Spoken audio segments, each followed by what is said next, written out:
একবার এটা শুকিয়ে গেলে তারপরে এর আকার কখনোই বদলানো যায় না। এখানে লুকিয়ে আছে একটা শিক্ষা, সমস্ত মাতা পিতার জন্য একটা শিক্ষা। মাতা পিতাও তো এরকমই হন, তাদের নিজেদের সন্তানকে সঠিক সময় মতো শ্রেষ্ঠ শিক্ষা দেওয়া উচিত। মাতা পিতা যেন কখনো তাদের বিধাতা না হতে চান, কিন্তু প্রতিটা মুহূর্তে সবসময় চেষ্টা করুন তাদের সঠিক পথ দেখানো, কখনো কোমলতা দিয়ে, কখনো ভালোবাসা দিয়ে, আর কখনো কঠোর হয়ে।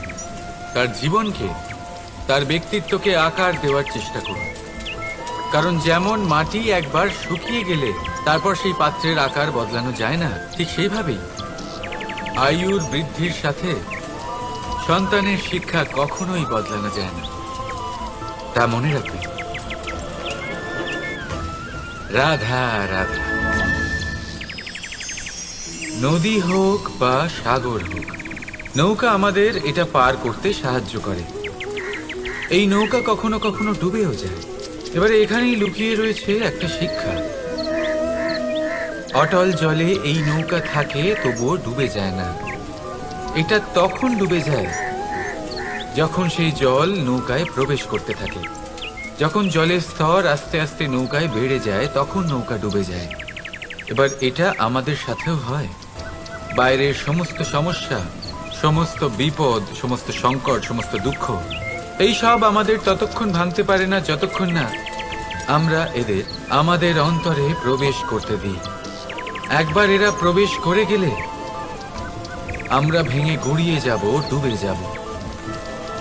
এই মনে আগেই প্রেম আর বিশ্বাস ভরে ফেলুন। জীবনে যত বড় বিপদই আসুক না কেন, আপনাকে কখনো ভাঙতে পারবে না। রাধা রাধা। হাতের কত রকম রূপ হয়। কিছু স্নেহের সাথে আপনাকে স্পর্শ করে, তো কিছু প্রহার হিসেবে বর্ষিত হয়। কিছু বন্ধুত্বের নামে আপনার দিকে অগ্রসর হয়, তো কিছু শত্রুতার দিকে আপনাকে টেনে নিয়ে যায়। কিন্তু কখনো ভেবে দেখেছেন যে কোন হাত বেশি মূল্যবান? যখন আপনি সফল, যখন আপনি ভালো কাজ করেন, তখন কিছু হাত আপনার জন্য করতালি দেয়। আর কিছু হাত এমন হয় যা আপনার কাঁধ স্পর্শ করে যখন আপনি জীবনে সব থেকে অসফল হন, যখন আপনি ভেঙে পড়েন। তাই করতালি দেওয়া সেই হাত, আপনার প্রশংসা করা সেই হাত, তার থেকে অনেক বেশি দামি সেই হাত যা আপনাকে তখন আশ্বস্ত করে যখন আপনি এমন সময় কাটাচ্ছেন যা আমরা কেউ কাটাতে চাই না। সেটা আপনার সম্বল হয়ে ওঠে, আর এই সম্বলই আপনাকে জীবন অতিবাহিত করার শক্তি প্রদান করে। তাই একে অপরের সম্বল হয়ে থাকবেন, জীবনে সব সময় ভালো থাকবেন। রাধা রাধা। মানুষ, প্রত্যেক মানুষ শত্রুও হতে পারে। যদি কিছু না হতে পারে, তা হলো অস্পৃশ্য, অচ্ছুত। ভগবানের কাছে সব থেকে বড় পাপ। এই যে মানব শরীর, তা ঈশ্বর প্রদত্ত, তা তার মন্দির। প্রত্যেক শরীরে ব্রহ্মদেব বাস করেন। তাই শরীরের অপমান করা, সেটা ছোঁয়া থেকে দূরে থাকা, এটা কখনো করবেন না। এই জীবনে ছুত অছুত কখনো বিচার করবেন না।